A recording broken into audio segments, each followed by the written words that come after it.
We've all heard that if you could win the morning, you could win the day. One of the ways to doing that is to create regular rituals and routines so you don't have to think about what you need to do. And if you could set up routines and habits, especially early in the day, you could benefit from this science of momentum and create positive momentum as opposed to being reactive, like how a lot of people do. They pick up their phone the first thing and they start reacting and driving distraction and reaction as opposed to proactively spending time with self-care and self-love and having a vision and a direction for your day. So let's get into it. Now, as I jump into this again, this is my ideal day. So sometimes I can't do all of this, but I could do as many as I can. So the first thing I do when I wake up is I recall my dreams. When you're dreaming is that you're actually processing and integrating and working on solutions, your subconscious mind, to the things that you're focusing on during the daytime. But most people forget their dreams. After that, I get out of bed and I make the bed. Okay, and now this is something that is obvious that most of you do, but if you don't do it, take 2 minutes and make your bed, because that's a success habit, right? If we're talking about positive momentum, the science of momentum, getting things done, checking things off, doing it with excellence, then make your bed. It's worth the 1 or 2 minutes, because again, how you do anything is how you do everything. And to have a good check mark on something like making your bed is very powerful, because it teaches you to be able to do something really well in excellence like they do in the military. And the other benefit is when you come back at the end of the day, you come back to success. You come back to your bed already made. After that, what I'll do is I'll go into the kitchen and I'll have a tall glass of water, because we use a lot of water and most of us are very dehydrated at night. I'll take my supplements there. I take my probiotics, which is the big one, because your gut is your second brain. We talk about kwik brain, being your brain in your head, but you also have incredible amount of nerve cells in your gut. And so I want to make sure that's being fed and healthy, so I take my probiotics. Then what I do is I do my breathing, right? I'm thinking about the things I'm focusing on here. I'm thinking about excellence. I'm thinking about hydration. I'm thinking about oxygen. Whatever your breathing technique is, I focus on breathing. So whether it's box breathing or alpha breathing, whether it's Wim Hof's method, I do a breathing technique because I want to fully oxygenate my body and my brain, which is obviously part of my body also as well. And maybe we could do another episode dedicated towards that. I do my meditation in the morning and also later in the afternoon or evening, sometimes before I go to bed, but I always do an early morning meditation. I do it for about 20 minutes. Mindfulness is so important. So I want to have a clear mind as I enter the day. And so meditation puts me in that space. 15, 20 minutes. Some of you use Headspace app. Some of you use the Muse device, use some kind of technology. I meditate then. From there, I do 1 or 2 minutes of just movement. And this could be different. It could be calisthenics, it could be burpees, but I just want to get into my body after I meditate. And so I move my body pretty intensely for a couple minutes. And if I'm in a hotel room, maybe I'm just doing jumping jacks, but I'm doing crunches for 2 minutes straight. I'm just waking my body. That is not my exercise for the day. It's just for me to get my heart rate beating and getting some movement in my body. From there, I take a shower, and it's cold shower. And I do believe in cold therapy. It works for me. It helps me to reset my nervous system. Ice baths are very powerful because it helps. Like if you hit your knee, you put ice on it to reduce swelling and inflammation.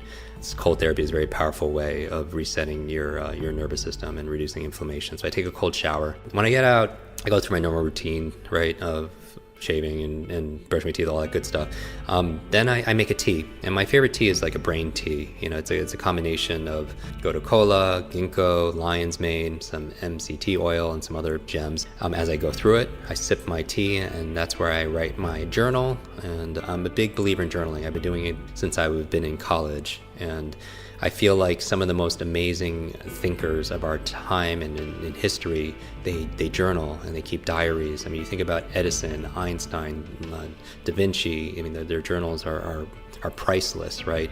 From there, right from journaling, since I'm writing, and I like writing. There's a lot of studies saying that handwriting is better than actually typing. Then, since I'm writing already, I'm going to my to-do list. And we all have most of us have an ongoing to-do list of things that we need to get done. For me, the big thing is I just want to be able to accomplish, as a total win, 3 things for work and 3 things personally. And they don't have to be all epic big things, but I just feel like that if I could get 3 of my work goals done on my to-do list and 3 of my personal things to do, then it's been a great day. And, it's kind of like my friend Clay Hebert talks about a champagne moment. It's like your champagne moment when you're looking back at the end of the day saying, yes, today was a great day. Today I crushed it. Today I won. And in addition to my to-do list, I also have a to feel list, because I feel like a lot of our who we are is our states and emotions, and I think I don't want it to be just where I happen to feel a certain way by accident. It's by its design. It's the metaphor I always talk about, the difference between a thermometer and a thermostat. A thermometer reacts to the environment, and I feel like sometimes if I act like a thermometer, I'm just going to react to everything that's going on in my world, and I just might have some good positive states, as opposed to being a thermostat where I set in advance a standard, a goal, for my to feel list, certain feelings I want to feel throughout the day, so I could design it that way. To feel love, to feel curious, to feel bewilderment, right? Connection, gratitude. I also have, besides a to-do list and a to-feel list, I also look at my to-be list. Like, who do I want to be today? And, do I want to be a good partner? Do I want to be a good friend and a good leader, a good teacher, a good coach? I feel into what I want to be that day. Because it's not just about, it's kind of cliche, but there's a truth to it. We're not human doings, right? We're human beings. So who do I want to be today? From there, if I have time, I'll make time for the things that are most important, is I read. I read for about 20, 30 minutes. So after I do my reading, then I go and I make my brain smoothie, brain berries, which are your blueberries and avocado and your leafy vegetables, and water and everything. And when I'm done with that smoothie, I go through my brain training in one of our quick learning online programs at kwiklearning.com. We have an online speed reading course, online memory course, thinking course, academic success course. That's where I do my brain training. And I like to do it in the morning because I want to jumpstart my brain, my mind, if you will, and also my body. And that's the goal for me, that focusing in the morning. So after I do certain brain trainings, which are all in our programs, then I really start my day.